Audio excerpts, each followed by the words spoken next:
गरीब के घर रोज रोज चटनी रोटी। स्कूल की घंटी बजते ही सारे बच्चे अपने अपने खाने का टेबल खोलने लगते हैं। तभी विराट कक्षा के सबसे अमीरजादे आदि से कहता है, आदि आज तू खाने में क्या लाया? मटर पनीर, दाल मखनी या शाही पनीर?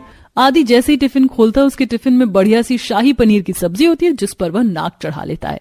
ओह शिट, ये तो शाही पनीर की सब्जी है। विराट तू खाएगा तो खा ले। क्यों आदि, तू नहीं खाएगा? शाही पनीर तो कितनी स्वादिष्ट लगती है। मेरे घर में तो यह मटर पनीर, शाही पनीर डेली बनती है। मैं ये खाकर बोर हो चुका हूँ। मैं तो कैंटीन से बर्गर खाऊंगा। हाँ। कक्षा के सभी बच्चे शाही पनीर पर टूट पड़ते हैं। वहीं सबसे आखिरी बेंच पर राजू और पूजा नाम के दो गरीब बच्चे सूखी रोटी और चटनी खा रहे थे। दोनों की आंखों में आंसू थे। भगवान ने इनको कितना अच्छा अच्छा खाना खाने को दिया है, फिर भी इनको खाने की कदर नहीं है। और हम ऐसा खाना खाना चाहते लेकिन हमारे नसीब में नहीं है। पूजा दीदी, ये सूखी रोटी और चटनी मुझसे नहीं खाई जाती। मैं जा रहा हूँ आदि के पास खाने। राजू आदि के पास आकर ललचाते हुए बोलता है, आदि आदि मुझको भी थोड़ी शाही पनीर में से खिला दो ना। तूने अपनी शक्ल देखी है? बड़ा आया शाही पनीर खाने वाला, भूखा नंगा फटीचा कहेंगा। चल भाग यहाँ से। चलो सब बाहर खेलने चलते हैं। आदि राजू की गरीबी की खिल्ली उड़ाकर उसको धक्का मारकर चला जाता है। चुप हो जा राजू, उठ जा, चला जा। दोपहर में दोनों भाई बहन मुंह लटकाकर घर आते हैं, जहां गरीब से खांचे में सुनीता शोभा शंकर को दोपहर का भोजन परोसती है। थाली में 2 सूखी रोटी, चटनी और प्याज के टुकड़े थे, जो कि परिवार की अथाह गरीबी की झलक बयान कर रहे थे। माँ जी, बाबूजी, खाना खा लीजिए। बहू, एक रोटी कम कर दो, केवल एक ही रोटी खाऊंगा, ज्यादा भूख नहीं है। पर बाबूजी, आपको तो चूल्हे की गर्मा गर्म रोटी अच्छी लगती है, 2 ही तो परोसी हैं। हताश दिल से सुनीता एक रोटी कम कर देती। उसके दिल में गरीबी फांस बनकर चुभ रही थी। पहले साग सब्जी बनती थी तो बाबूजी 8-10 रोटी पेट भर कर खाते थे, मगर जब से घर में तंगी चाहिए, सब्जी खुराक आदि हो गई है। ऐसे गरीबी भरे दिन भगवान किसी को ना दिखाए। अरे राजू, पूजा, आ गए तुम दोनों बच्चों। हाथ मुंह धो लो, मैं खाना लगाती हूँ। भूख लगी होगी ना? राजू गुस्से से बस्ता पटकते हुए बोलता है, मुझको भूख नहीं लगी और मेरा खाना भी मत बनाना। मुझको नहीं खानी है तुम्हारी गरीबों वाली चटनी रोटी। और मैं कल से स्कूल में लंच भी लेकर नहीं जाऊंगा। पता है कक्षा के सारे बच्चे हमारी कितनी खिल्ली उड़ाते हैं। परिवार की तंगी भरे हालात और बच्चों के ताने सुनीता को अंदर ही अंदर तोड़ रहे थे। वो अपने दुख, दर्द, गम को झूठी मुस्कुराहट में दबाने का प्रयास करती है, मगर उसकी आंखें डबडबा जाती हैं।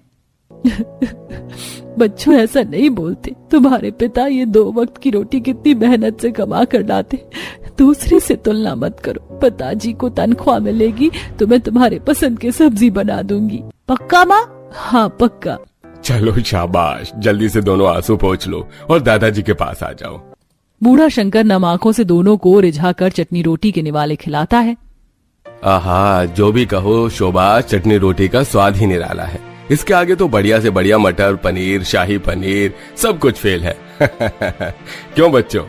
दादाजी, हमें पता है कि हम गरीब है, इसलिए आपको हमें झूठ बोलने की जरूरत नहीं, हम खा लेंगे। मासूम राजू की बात सुनकर सबका कलेजा फटने को हो जाता है। शाम को काम से थका हारा अखिलेश मुरझाई सी सूरत लेकर घर लौटता है। अजी, आ गए आप? कोई सब्जी लेकर नहीं आए आप?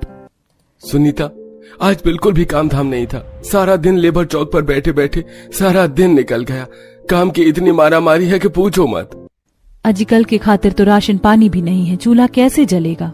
बड़ी मुश्किल से 50 रुपए कमाए थे, वो भी सड़क से कचरा उठाने के बदले। थोड़ा आटा ले जाओ, इसे ले जाओ और साथ में चटनी पीस देना। अजी, फिर से चटनी? दिन रात चटनी रोटी खाकर बच्चे बोर हो गए। आज भी बड़ी मुश्किल से खाया है दोनों ने। अरे तो मैं अकेला आदमी क्या करूं? जितना बन पा रहा है कर रहा हूं। अब क्या जान दे दूं? अरे तो अखिलेश, तू बेचारी बहू पर क्यों गुस्सा उतार रहा है? वो भी बेचारी क्या करे?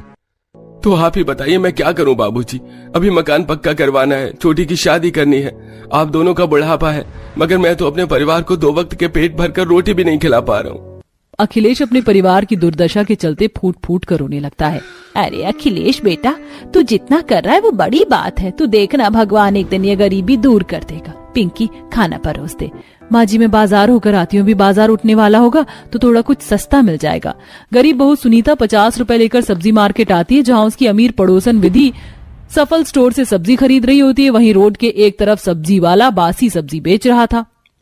आलू ले लो, गोभी ले लो, टिंडा ले लो, मटर ले लो। भैया जी, गोभी मटर क्या भाव दिया?